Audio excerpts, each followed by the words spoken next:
نحمدہ ونصلی علی رسولہ الکریم۔ عزیزان محترم، میں Muhammad Aslam Dodi, chairman liberal party Pakistan, آپ سے مخاطب ہوں اور آپ دیکھ رہے ہیں liberal party Pakistan YouTube channel. عزیزان محترم، آپ کو پتہ ہے کہ اس چینل کے توسط سے لبرل پارٹی پاکستان کا منشور آپ کے سامنے بیان کیا جاتا ہے اور میں اسی مقصد کے لیے وقتاً فوقتاً آپ کے سامنے اپنے خیالات کا اظہار کرتا رہتا ہوں۔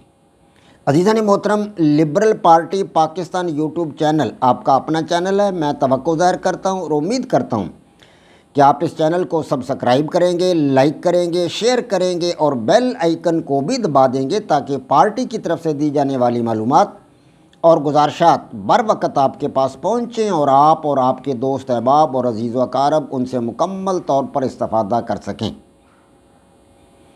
عزیزان محترم، آپ اس حقیقت سے بھی آگاہ ہیں کہ لبرل پارٹی پاکستان کے بینر تلے، اس کے سٹیج اور اس کے پلیٹ فارم سے آپ کے سامنے ان دنوں 7 قسم کے اہم ترین پروگرام پیش کیے جا رہے ہیں، جن میں سب سے پہلا اور عظیم الشان پروگرام قرآن پاک کی تفسیر ہے، دوسرا اور عظیم الشان پروگرام سیرت النبی صلی اللہ علیہ وآلہ وسلم ہے، اسی طرح تیسرا اور عظیم الشان پروگرام ایمان اور اس کی شاخیں۔ عزیزان محترم، آج یہی تیسرا پروگرام جو ہے ایمان اور اس کی شاخیں آپ کے سامنے پیش کرنا مطلوب ہے۔ میں اس سے قبل اس کے 12 ایپیسوڈ آپ حضرات کے سامنے پیش کر چکا ہوں۔ آج ایمان اور اس کی شاخوں کا 13واں ایپیسوڈ آپ حضرات کے سامنے پیش کرنا مطلوب ہے۔ عزیزان محترم، میں آپ کو بتا چکا ہوں کہ کلمہ لا الہ الا اللہ کی فضیلت اور فوائد کیا ہیں، اور یہ ایمان کی سب سے پہلی اور سب سے بڑی شاخ کلمہ لا الہ الا اللہ محمد الرسول اللہ۔ اب کلمہ لا الہ الا اللہ کا دوسرا حصہ جو ہے وہ ہے محمد الرسول اللہ، اور یہ ایمان کی دوسری شاخ ہے۔ جی ہاں، پورا کلمہ شریف یہی ہے کہ لا الہ الا اللہ محمد الرسول اللہ، یہ مکمل کلمہ ہے، یعنی اللہ تبارک و تعالیٰ کے سوا کوئی عبادت کے لائق نہیں، اور محمد صلی اللہ علیہ وآلہ وسلم اللہ کے سچے نبی اور رسول ہیں اور آخری نبی اور رسول ہیں۔ جی ہاں، تو آج ایمان کی یہ دوسری شاخ محمد الرسول اللہ، اس کے بارے میں ہم ہلکا سا سمجھیں گے۔ تو عزیزان محترم، اللہ تبارک و تعالیٰ نے 1,24,000 انبیاء کرام کو دنیا میں مبعوث فرمایا۔ ہمارے پیارے نبی آقا دو جہاں حضرت محمد مصطفیٰ صلی اللہ علیہ وآلہ وسلم سب سے آخری نبی ہیں، سب سے آخری نبی۔ آپ کے بعد دنیا میں اور کوئی نبی یا رسول نہیں آئے گا۔ یہ لا نبی یا بعدی، میرے بعد کوئی نبی نہیں۔ اللہ تبارک و تعالیٰ کے پیارے پیغمبر حضرت محمد مصطفیٰ صلی اللہ علیہ وسلم نے خود ارشاد فرمایا، اور قرآن پاک نے ارشاد فرمایا کہ پیارے محمد رسول اللہ صلی اللہ علیہ وسلم خدا کے آخری نبی اور خاتم النبیین ہیں، یعنی آپ نبیوں کو ختم کرنے والے ہیں، یعنی انبیاء کا خاتمہ ہے یہاں پر۔ آپ کے بعد اور کوئی نبی یا رسول دنیا میں نہیں آئے گا۔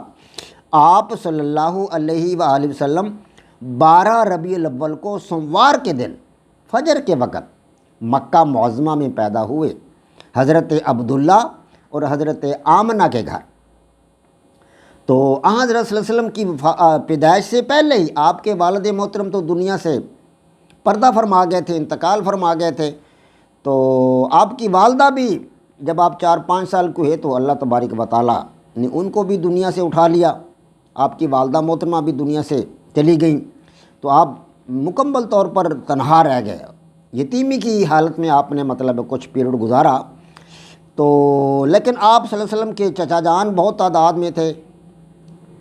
حضرت ابو طالب جو تھے آپ کے چچا، انہوں نے آپ کی کفالت کا ذمہ لے لیا۔ کچھ عرصہ آپ کے دادا جان نے آپ کی پرورش کی، ان کی وفات کے بعد پھر آپ کے چچا حضرت ابو طالب نے آپ کو اپنی لے لیا پرورش میں۔ تو حضرت ابو طالب کے ساتھ آپ صلی اللہ علیہ وسلم نے شام کا پہلا سفر کیا۔ جب آپ کی عمر کو 10-12 سال کے قریب تھی تو شام کا پہلا سفر حضرت صلی اللہ علیہ وسلم نے اپنے چچا حضرت ابو طالب کے ساتھ کیا، اور وہاں بحیرہ رحب کے ساتھ بھی ملاقات ہوئی، جہاں اس کی تفصیل یہاں اب بیان کرنا مناسب نہیں ہے کیونکہ یہ لمبا ہو جائے گا زیادہ۔ تو اس کے بعد آپ صلی اللہ علیہ وسلم نے حرب فجار میں شرکت کی، جس میں آپ کے چچاؤں نے شرکت کی تھی۔ تو آپ صلی اللہ علیہ وسلم نے خود تو شرکت نہیں کی، لیکن آپ ان کو تیر اٹھا اٹھا کر دیتے رہے تھے۔ حرب فجار میں، یہ عرب کی بڑی مشہور جنگ ہے حرب فجار۔ اسی طرح حلف الفضول ایک معاہدہ ہوا تھا اہل عرب کے جو چیدہ چیدہ لوگ تھے ان کے درمیان کہ یار ہم کوشش کریں کہ جو مسافر ہوتے ہیں ان پر ظلم نہ ہو، علاقے میں امن قائم ہو، اور جو ہے یتیموں کے ساتھ ان کے سر پر دست شفقت رکھا جائے، بیواؤں کی مدد کی جائے، کمزور لوگوں کی مدد کی جائے، اور کسی کے ساتھ زیادتی نہ ہو، کسی کے ساتھ ظلم نہ ہو۔ اس قسم کا معاہدہ حلف الفضول، اس میں بھی آپ صلی اللہ علیہ وسلم نے شرکت فرمائی، اور آپ فرماتے ہیں کہ مجھے یہ معاہدہ بہت زیادہ عزیز تھا، سرخ اونٹوں سے بھی زیادہ۔ اللہ تبارک و تعالیٰ کے پیارے نبی نے فرمایا کہ مجھے سرخ اونٹوں سے بھی زیادہ یہ عزیز تھا معاہدہ حلف الفضول جو تھا۔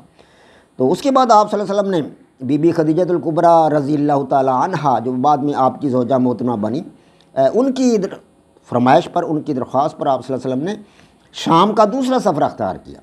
بی بی خدیجہ کا مال تجارت لے کر گئے، اس میں اللہ تبارک و تعالیٰ نے منافع دیا، اور آپ صلی اللہ علیہ وسلم نے بڑی ایمانداری کے ساتھ جو کچھ منافع ہوا تو بی بی خدیجہ کے سپرد کر دیا۔ وہ بہت خوش ہوئیں اور انہوں نے نکاح کا پیغام بھیجا آپ کی طرف، آپ نے اسے قبول فرما لیا اپنے چچاؤں کے ساتھ مشورہ کر کے۔ تو بی بی خدیجہ کے ساتھ آپ کا نکاح ہو گیا۔ تو اس کے بعد جو تھی وہ مطلب تعمیر کعبہ کا مرحلہ آ گیا، کچھ بارشیں ہوئیں جس کی وجہ سے کعبہ کی دیواریں جو تھی وہ تھوڑا سا خراب ہو گئیں۔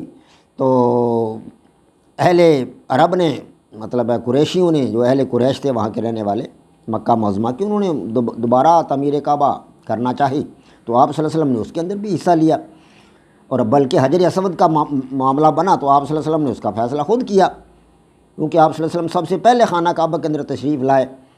تو سب پکار اٹھے کہ امین آ گئے، صادق آ گئے، امین آ گئے، صادق آ گئے۔ تو آپ صلی اللہ علیہ وسلم نے ایک چادر منگوائی اور حجر اسود چادر کے بیچ میں رکھ دیا، اور جو چیدہ چیدہ قبیلے تھے سب کو کہا کہ چاروں کونے اس کے اٹھا لو۔ وہ لوگ چاروں کونے اٹھا کر لے گئے، اور حجر اسود کو رکھنے کا مقام اور رکھنے کی جگہ جب وہاں حجر اسود پہنچا تو آپ صلی اللہ علیہ وسلم نے اپنے ہاتھ سے، اپنے دست مبارک سے حجر اسود کو اٹھایا اور دیوار کے اندر نصب کر دیا۔ تو اس طرح یہ جھگڑا جو تھا یہ بھی حل ہو گیا۔ تو آپ صلی اللہ علیہ وسلم کی عمر اس وقت جب یہ حجر اسود کو آپ صلی اللہ علیہ وسلم نے نصب فرمایا، آپ صلی اللہ علیہ وسلم کی عمر اس وقت تقریباً 35 سال ہو چکی تھی، یعنی آپ جوانی کی حدود میں تھے، جوانی میں آپ داخل ہو چکے تھے، جوان ہو چکے تھے، شادی آپ کی حضرت بی بی خدیجہ الکبریٰ کے ساتھ ہو چکی تھی۔ تو اس وقت دنیا کے حالات بڑے دگرگوں تھے۔ جی ہاں، عرب کے لوگ بت پرست تھے، بتوں کی پوجا کرتے تھے، ستاروں کی پوجا بھی کرتے تھے۔ اسی طرح مطلب 10 15 خواتین کو انہوں نے اپنے حرم میں، اپنے نکاح میں رکھا ہوا تھا۔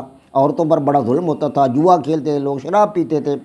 ہاں جی، ملک کے اندر جو شراب ہوتی تھی وہ ان کے لیے ناکافی ہوتی تھی، بیرونی ملکوں سے شراب منگوا کر پیتے تھے۔ تو اس قسم کی حالت تھی۔ ستارہ پرستی بھی تھی، سورج کی پرستش بھی لوگ کرتے تھے، بتوں کی پوجا تو عام تھی، یعنی اللہ تبارک و تعالیٰ کی یاد سے لوگ غافل تھے۔ تو آپ صلی اللہ علیہ وسلم نے اس وقت اللہ تبارک و تعالیٰ کا پیغام دنیا کے لوگوں تک پہنچایا۔ اللہ پاک کا فرشتہ حضرت جبرائیل علیہ السلام تشریف لائے اور آپ صلی اللہ علیہ وسلم کو پہلی وحی اللہ تبارک و تعالیٰ کی طرف سے انہوں نے پہنچائی، اور آپ صلی اللہ علیہ وسلم نے پھر دعوت کا شروع کر دیا پروگرام کہ لوگوں کو دعوت دی کلمہ لا الہ الا اللہ محمد رسول اللہ کی۔ اور 3 سال تک تو آپ نے خفیہ تبلیغ کی، کیونکہ اعلان نہیں کیا، نہ قرآن پاک نے آپ کو مطلب علی اعلان تبلیغ کا حکم دیا تھا اللہ تبارک و تعالیٰ کی طرف سے، اور نہ ہی کوئی وحی اس قسم کی اور آئی تھی۔ تو آپ صلی اللہ علیہ وسلم نے 3 سال تک خفیہ تبلیغ کی، کسی کو مطلب واضح طور پر نہیں بتایا، اعلان نہیں کیا، اپنے دوست احباب کو ملتے رہے۔ تو سب سے پہلے حضرت بی بی خدیجہ الکبریٰ رضی اللہ تعالیٰ عنہا نے اسلام قبول کیا، خواتین میں سے، مردوں میں سے حضرت ابوبکر صدیق رضی اللہ تعالیٰ عنہ نے اسلام قبول کر لیا۔ اسی طرح جو تھا وہ چھوٹے بچوں میں حضرت علی رضی اللہ تعالیٰ عنہ انہوں نے اسلام قبول کر لیا۔ اس طرح اسلام دھیرے دھیرے جو تھا وہ پھیلتا رہا۔ جب 3 سال مکمل ہو گئے تو اللہ تبارک و تعالیٰ کی طرف سے حکم آیا، تو آپ صلی اللہ علیہ وسلم نے تبلیغ جو تھی وہ علل اعلان شروع کر دی۔ جب علل اعلان شروع ہوئی تبلیغ تو کفار مکہ تو چڑھ دوڑے، مسلمانوں پر مظالم ڈھانے لگے، سختیاں کرنے لگے۔ تو آپ صلی اللہ علیہ وسلم نے مسلمانوں کو، نبوت کا 5واں سال تھا یہ، کہ آپ صلی اللہ علیہ وسلم نے کچھ لوگوں کو جو تھے مطلب جو کمزور لوگ تھے جن پر وہ ظلم ڈھایا جاتا تھا، تکالیف جن کو دیتے تھے عرب کے لوگ، تو آپ صلی اللہ علیہ وسلم نے ان کو اجازت دی کہ تم لوگ ہجرت کر جاؤ حبشہ کی طرف۔ یہ 11 مرد تھے اور 4 عورتیں تھیں، یہ لوگ بیچارے ہجرت کر کے حبشہ کی طرف چلے گئے۔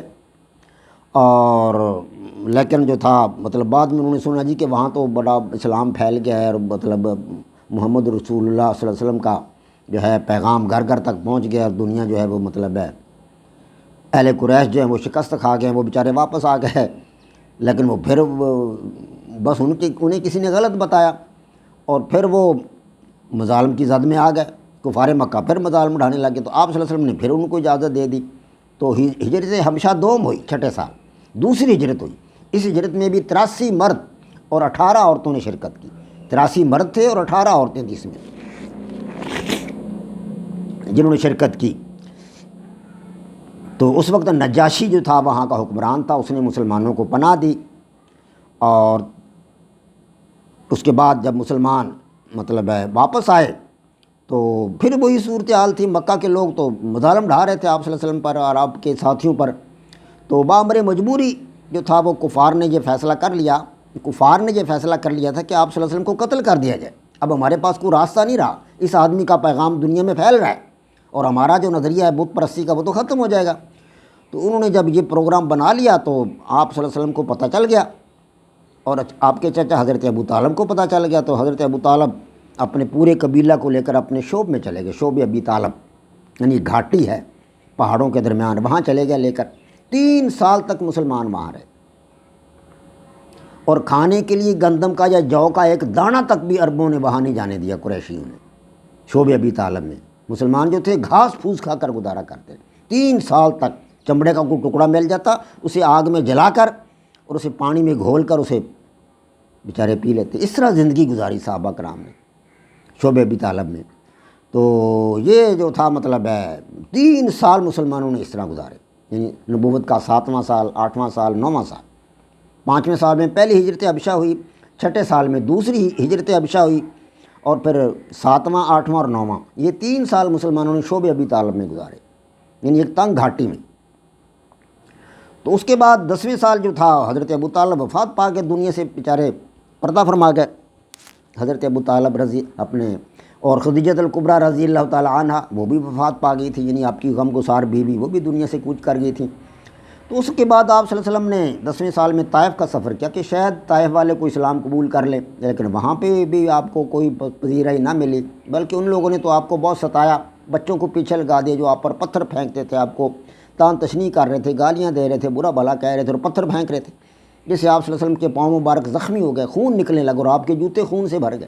یہ حالت ہوگی آپ کی، اللہ اکبر۔ اور اسی طرح وقت گزرتا رہا، 11ویں سال جو تھا نبوت کا 11واں سال تھا، حج کے موقع پر مدینہ المنورہ سے کچھ لوگ آئے اور انہوں نے آپ صلی اللہ علیہ وسلم کے ہاتھ پر بیعت کی اور اسلام کو قبول کر لیا۔ اسی طرح پھر 12ویں سال کچھ لوگوں نے اسلام قبول کر لیا، مدینہ کے لوگ تھے یہ۔ اور 13ویں سال یعنی یہ 11واں نبوت کا 11واں سال، 12واں سال، 13واں سال، ان 3 سالوں میں مدینہ المنورہ کی کچھ لوگوں نے اسلام قبول کر لیا، گویا کہ اسلام کی روشنی اب مکہ کی بجائے مدینہ المنورہ میں جو تھی وہ پھیلنے لگی۔ تو آپ صلی اللہ علیہ وسلم نے پروگرام بنایا کہ اب اہل مدینہ کے ساتھ محبت کا اظہار کیا جائے، اور کفار نے بھی مطلب فیصلہ کر لیا کہ آپ صلی اللہ علیہ وسلم کو قتل کر دیا جائے، ان کا پروگرام تو نہیں رکا، یہ تو پھیل رہا ہے۔ تو وہ تلواریں سونت کر سارے کے سارے اہل قریش جو تھے وہ آپ کے گھر پر آ گئے اور آپ کو گھیر لیا، آپ کے گھر کو گھیر لیا۔ تو آپ صلی اللہ علیہ وسلم نے حضرت علی کو اپنی چارپائی پر سلایا اور خود حضرت ابوبکر صدیق کے ساتھ ہجرت کی آپ صلی اللہ علیہ وسلم نے۔ گھر سے جب آپ نکلے تو آپ نے مٹی کی ایک چٹکی پھینکی ان پر، فقط مٹی کی ایک چٹکی پھینکی اور اللہ تبارک و تعالیٰ نے ان کو اندھا کر دیا۔ آپ صلی اللہ علیہ وسلم ان کے بیچ میں سے گزر کر چلے گئے، کسی کو پتہ تک نہیں چلا کہاں گئے۔ تو حضرت ابوبکر صدیق کے ساتھ پھر آپ نے یہ ہجرت کا لمبا سفر ہے یہ طے کیا، اور آپ مطلب مدینہ المنورہ میں پہنچے، وہاں اپنے مسجد قباء تعمیر کی سب سے پہلے، پھر مسجد نبی تعمیر کی، پھر آپ صلی اللہ علیہ وسلم نے ازواج مطہرات کے حجرے وہاں پر تعمیر کیے، مہاجرین کے مکانات وہاں بنائے، اور مواخات کا عمل ہوا کہ مسلمانوں کو جو مکے والے تھے ان کو جو مدینے والے تھے ان کا بھائی بنا دیا، یعنی مہاجرین کو ان کا جو انصاری تھے مدینہ والے اور مہاجر تھے مکہ والے، تو مہاجرین کو اور انصاریوں کو آپس میں ملا کے ایسے بھائی بھائی بنا دیا۔ تو تمام انصاریوں نے اپنے مہاجرین بھائیوں کی مدد کی، جس کے پاس 2 مکان تھے اس نے اپنا 1 مکان اپنے بھائی کو دے دیا، حتیٰ کہ اپنی جائیداد بھی آدھی آدھی تقسیم کر کے اپنے بھائیوں کو دے دی مہاجرین کو، بلکہ جن کے پاس 2 عورتیں تھیں، بیویاں 2 تھیں، انہوں نے اپنی ایک بیوی کو طلاق دے کر اپنے مہاجر بھائی کو دے دی۔ اس طرح کا مطلب انہوں نے اثار کا مظاہرہ کیا۔ تو اسی طرح مطلب جو تھا یہ ہجرت کا پہلا سال تھا۔ اب ہجرت کا دوسرا سال جو تھا اس میں اللہ تبارک و تعالیٰ کے حکم سے قبلہ تبدیل کر دیا گیا۔ پہلے مسلمان خانہ بیت المقدس کی طرف منہ کر کے نماز پڑھتے تھے، اب قبلہ اللہ تبارک و تعالیٰ نے بدل دیا۔ اب حکم آیا کہ تم لوگ اب بیت المقدس کی طرف نہیں بلکہ خانہ کعبہ کی طرف منہ کر کے نماز پڑھو۔ تو یہ تحویل قبلہ ہو گئی، قبلہ تبدیل ہو گیا، اور خانہ کعبہ کی طرف مسلمان جو تھے وہ منہ کر کے اپنا نماز پڑھنے لگے۔ اب ہجرت کا جو تھا یہ دوسرا سال، اسی کے اندر غزوہ بدر ہوا، مسلمانوں کی سب سے پہلی جنگ غزوہ بدر، جس میں نبی علیہ الصلوۃ والسلام نے شرکت فرمائی، اور آپ صلی اللہ علیہ وسلم کے ساتھ صرف 313 صحابہ کرام تھے، اور مقابلے میں 1000 افراد جو اسلحے سے مسلح تھے، ان کے پاس گھوڑے، ان کے پاس مطلب اونٹ تھے، ان کے پاس اسلحہ تھا، تلواریں تھیں، زرہیں تھیں، بہت سامان تھا۔ مسلمانوں کے پاس تو بیچاروں کے پاس کچھ بھی نہ تھا، 2 گھوڑے تھے، 2-3 اونٹ تھے، 2-4 تلواریں تھیں، کچھ بھی نہیں تھا۔ بغیر سر و سامانی کے اللہ تبارک و تعالیٰ کے نبی نے 313 ساتھیوں کے ساتھ 1000 کو شکست دی۔ یہ اللہ تبارک و تعالیٰ کا یہ فضل و کرم تھا کہ اللہ تبارک و تعالیٰ نے اپنے پیارے نبی کو جو ہے پہلی جنگ میں فتح عطا فرمائی۔ اسی طرح اسی سال یعنی ہجرت کے دوسرے سال غزوہ بنو قینقاع بھی ہوا، اور غزوہ سویق بھی اسی مطلب سال جو تھا یہ ہجرت کا دوسرا سال، اس میں یہ وقوع پذیر ہوا۔ اور ہجرت کا جو تھا تیسرا سال اس میں غزوہ احد ہوا، احد کے میدان میں مسلمانوں کی کفار کے ساتھ جنگ ہوئی۔ پھر چوتھے سال میں غزوہ بنو نذیر ہوا، اور 5ویں سال میں یہ غزوہ دومۃ الجندل ہوا۔ پھر غزوہ احزاب ہوا، یعنی کہ مدینہ المنورہ کی جو تھی بچاؤ کے لیے خندق کھودی گئی، اس میں بھی اللہ تبارک و تعالیٰ نے مسلمانوں کو فتح عطا فرمائی، اور کفار جو تھے وہ تند و تیز آندھی اللہ تبارک و تعالیٰ نے بھیجی، ان کے خیمے اکھڑ گئے، جی تنابیں ٹوٹ گئیں، اور ان کے جناب دیگچے الٹ گئے، ان کی جو تھیں وہ مطلب سامان ساز و سامان پکانے والا دیگیں وغیرہ سب الٹ پلٹ ہو گئیں، اور جناب گھوڑے ان کے بھاگ گئے، اونٹ بھاگ گئے، اور تتر بتر ہو گئے، کچھ لوگ مارے گئے، اور باقی لوگ دوڑ کر وہاں انہوں نے جان بچائی، اپنی مکہ کی طرف دوڑ کر آ گئے۔ مسلمانوں کو اللہ تبارک و تعالیٰ نے عظیم الشان فتح عطا فرمائی۔ تو 5ویں سال کے اندر ہی غزوہ بنو قریظہ بھی ہوا، یعنی یہودیوں کے ساتھ یہ جو تھا وہ مطلب بنو قینقاع کے ساتھ پہلے ہو گیا تھا جو یہودی تھے، اور بنو قریظہ کے ساتھ اب ہوا۔ تو اللہ تبارک و تعالیٰ کے پیارے نبی حضرت محمد مصطفیٰ صلی اللہ علیہ وسلم نے یہودیوں کو شکست فاش دی، اور ان کو وہاں سے نکال دیا گیا۔ اس طرح چھٹا سال جو تھا اس کے اندر صلح حدیبیہ ہوئی، بیت رضوان اسے کہتے ہیں، یہ صلح حدیبیہ ہوئی۔ اور 7ویں سال میں جب آپ تھوڑا سا مطمئن ہو گئے کہ اہل قریش کے ساتھ میرا ایک معاہدہ ہو گیا، اب 10 سال تک جنگ نہیں ہوگی، یہ معاہدہ ہو گیا تھا بیت اپنے اس کے اندر صلح حدیبیہ میں، بیت رضوان۔ تو اب جب آپ مطمئن ہو گئے 10 سال کے لیے، پھر آپ نے جو دوسرے ممالک کے مطلب شہنشاہان تھے، بادشاہان تھے، والیان تھے، ان کو خطوط لکھے اسلام کی طرف، ان سب لوگوں کو آپ صلی اللہ علیہ وسلم نے دعوت دی کہ اسلام قبول کر لیں، اس میں آپ کا فائدہ ہے، یہ اللہ تبارک و تعالیٰ کا سچا پیغام ہے، اور میں اللہ کا سچا نبی ہوں، اس بات کو آپ لوگ قبول کر لیں۔ تو یہ چھٹے سال میں مطلب ہے آپ صلی اللہ علیہ وسلم نے یہ سب کچھ کیا۔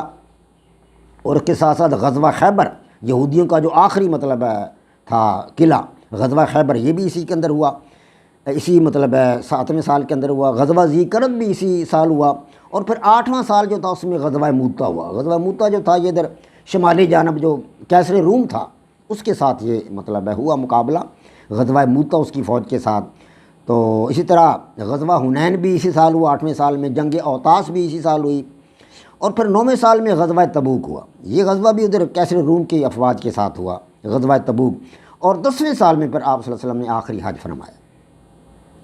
فرمایا، اور آپ صلی اللہ علیہ وسلم اس وقت بیمار ہو گئے، اور 11ویں سال میں اللہ تبارک و تعالیٰ نے اپنے پیارے حبیب حضرت محمد مصطفیٰ صلی اللہ علیہ وسلم کو اپنے پاس بلا لیا۔ آپ وصال فرما گئے، اور دنیا سے آپ صلی اللہ علیہ وسلم تشریف لا گئے۔ اللہ تبارک و تعالیٰ ان پر اپنا درود و سلام بھیجے صلی اللہ علیہ وآلہ وسلم۔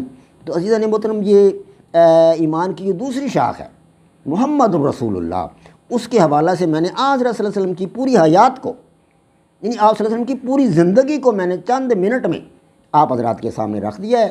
اس سے مجھے بھی اجر و ثواب ملے گا بیان کرنے کا، کیونکہ میں نے آپ کی پوری ہسٹری، آپ صلی اللہ علیہ وسلم کی پوری زندگی کو بیان کر دیا چند منٹ میں۔ اور اگر آپ نے سنا ہے، جن لوگوں نے سنا ہے انشاءاللہ تعالی العزیز ان کو بھی اس کا بے حد و حساب اجر و ثواب ملے گا۔